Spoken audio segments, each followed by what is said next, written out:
Një tjetër koncesion në sektorin e shëndetësisë është zbuluar së fundmi, i cili nuk është bërë publik as nga Ministria e Shëndetësisë as nga Fondi i Sigurimit të Detyrueshëm të Kujdesit Shëndetësor. Spitali Privat Salus Tirana, në një njoftim më 26 prill 2025, ka bërë të ditur se ofron shërbimin e hemodializës, duke deklaruar se ky shërbim financohet nga buxheti i shtetit. Ndërkohë, deri tani koncencioni vetëm zyrtar për hemodializën në Shqipëri është ai dhënë në shkurt të vitit 2016 nga qeveria Rama Beqa, në vlerë 100 milion euro për kompaninë Diavita të Spitalit Amerikan. Ky shërbim kryhet në vetëm 5 spitale, Shkodër, Lezhë, Korçë, Vlorë dhe Elbasan, duke mbuluar vetëm rreth 25% të pacientëve kronik në vend. Pacientët e rretheve të tjera detyrohen të udhëtojnë drejt QSU-s në Tiranë, shpesh duke shpenzuar vetë për transportin privat.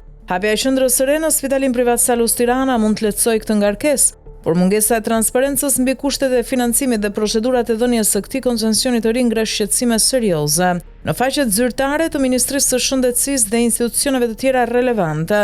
Mungon çdo informacion për kalimin me tender apo negocim të këtij shërbimi te Salus Tirana. Gjithashtu nuk ka të dhëna as për numrin e pacientëve që do trajtohen, as për kostot për pacient dhe totalin vjetor që shteti do paguajë nga fondet publike. Salus Tirana prezantohet si një spital italian, por në fakt vetëm 3.5% të pronësisë e kanë dy shtetas italian, Sydney Stock dhe Franco Stock.